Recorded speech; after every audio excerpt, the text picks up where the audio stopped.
सत्र 4। अब हम तीसरे क्षेत्र की बात करेंगे जो कि माँ के अपने आसपास के लोगों के साथ संबंध पर निर्भर करता है और किस तरह से माँ अपने आसपास के लोगों के सहयोग से खुद का और अपने बच्चे का ख्याल रखती है।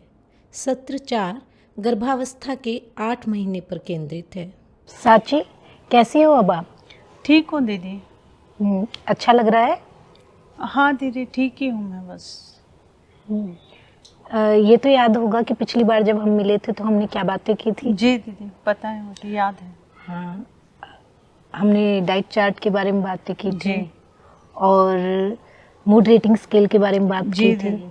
और सांस लेने के व्यायाम पे बात की थी।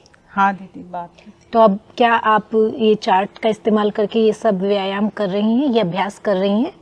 दीदी, मैंने कोशिश पूरी की, लेकिन मैं लगातार इसे नहीं कर पा रही हूँ। ऐसा क्यों? दीदी, दरअसल मेरे पति से लड़ाई हो गई थी और मेरी सास ने उनसे कहा कि ये अभ्यास करके, ये व्यायाम करके अपना समय बर्बाद कर रही है। और उन्होंने ऐसा भी उनको बोला कि ये काम घर के सारे मुझे ही करने पड़ते हैं, ये कुछ नहीं करती है। तो इसी बात पे बहुत नाराज़ हो गए और बहुत गुस्सा किया उन्होंने।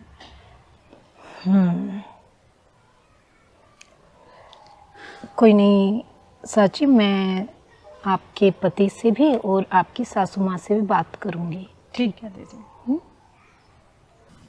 साची, इस मूड रेटिंग चार्ट में आप देखकर बताइए कि अभी इस वक्त आप कैसा महसूस कर रही हैं, कैसी भावना महसूस कर रही हैं? दीदी, इस तस्वीर के हिसाब से तो मैं ये नीचे से दूसरा जो है जिसमें माँ तनाव में है, परेशान, और इस वक्त तो मैं परेशानी महसूस कर पा रही हूँ, उदासी और परेशानी महसूस कर रही हूँ दीदी मैं।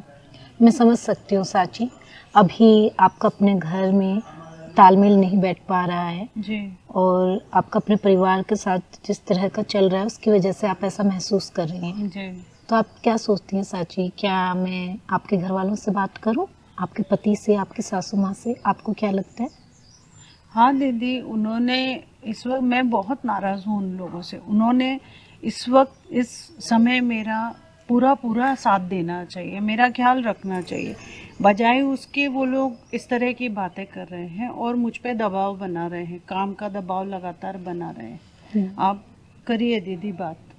ठीक है साची, मैं आपके घर आऊंगी और मैं आपके पति से और आपकी सासू माँ से बात करूंगी और उन्हें समझाऊंगी। आप बिल्कुल चिंता मत करें, ठीक है दीदी। साची, इस तस्वीर को देखकर बताइए कि इस तस्वीर में क्या चल रहा है?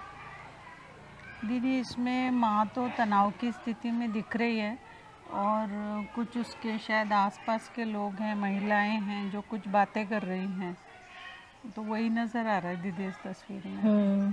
और माँ अकेली है और जो आसपास दूसरी महिलाएं हैं उनकी बातचीत में शामिल नहीं हो पा रही हैं, है ना, अकेलापन महसूस कर रही हैं। तो साची, आप कभी अपने आप को इस परिस्थिति में पाती हैं? हाँ दीदी, तनाव तो देखिए रहता ही है, पर अभी हाल फिलहाल में हमारी डॉक्टर साहब से बात हुई थी तो उन्होंने बोला कि इनका ऑपरेशन करना पड़ेगा।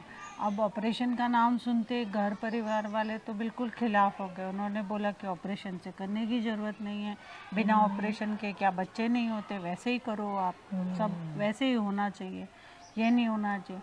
अब डॉक्टर साहब भी बोल रहे हैं कि ऑपरेशन ही करना है, तो उनकी बात सुने या परिवार वालों की बात सुने? आस पड़ोस में भी बात फैली तो उन्होंने भी यही सलाह दी घर वालों को कि आप बिना ऑपरेशन के करें, तो डॉक्टर कुछ भी बोलते रहते हैं। अब मुझे ये समझ में नहीं आ रहा दीदी कि मैं डॉक्टर साहब की बात सुनूं या घर परिवार वालों, क्योंकि उनके भी मैं खिलाफ़ नहीं जाना चाहती, घर परिवार वालों के, और डॉक्टर साहब के भी नहीं जाना चाहती, क्योंकि ये मेरे बच्चे का सवाल है।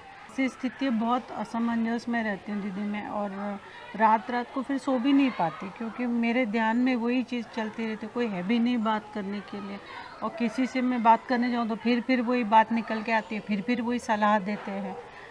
तो बहुत ही मतलब तनाव जैसा हो जाता है दीदी मुझे, और रात में नींद भी नहीं आती ठीक तरह से। जो आपने गतिविधियाँ बोली थी वो भी काफ़ी हद तक मैं कर नहीं पाती हूँ दीदी, जिससे मेरा तनाव शायद और बढ़ गया है, ऐसा मुझे लगता है। मैं समझ सकती हूँ साची, और असल में ये कई माताओं के साथ होता है। और परिवार वालों को समझाना, मनाना, आसपास के दूसरे लोगों से बात करना, डॉक्टर की सलाह मानना, डॉक्टर क्या कह रहे हैं और परिवार वाले और नाते रिश्तेदार कुछ और कह रहे हैं, तो ऐसी स्थिति में माएँ आमतौर पर दुविधा की स्थिति में हो जाती हैं। और असल में मैं बताऊं तो मेरे साथ भी ऐसा कुछ रहा है। जब मैं गर्भवती थी तो तभी भी ऐसा था कि लोग आते थे, कभी कोई कुछ कह के जा रहा है, कभी कोई कुछ कह के जा रहा है, सब अपनी अपनी राय दे रहे हैं, फिर डॉक्टर भी कुछ कह रहे हैं और इतनी ज़्यादा असमंजस की स्थिति हो जाती है, दुविधा की स्थिति हो जाती है, आप समझ ही नहीं पाते कि आप किसकी बात सुनो, किसकी बात ना सुनो, क्या करो। और लगातार घर वाले तो आपको कुछ ना कुछ बताते ही रहते हैं। हाँ, सही कह रही तो हैं। ये एक मुश्किल स्थिति है और मैं समझ सकती हूँ कि आपके लिए भी ये मुश्किल हो रहा होगा। जी दीदी, पर मैं आपको ये बात बताना चाहती हूँ कि इस स्थिति से हम निपट सकते हैं और इसके लिए कुछ कर सकते हैं, है ना? तो जिससे आपका तनाव ना बढ़े, जिससे आपको परेशानी ना हो, जी तो ऐसा कुछ मैं आपको बताऊँगी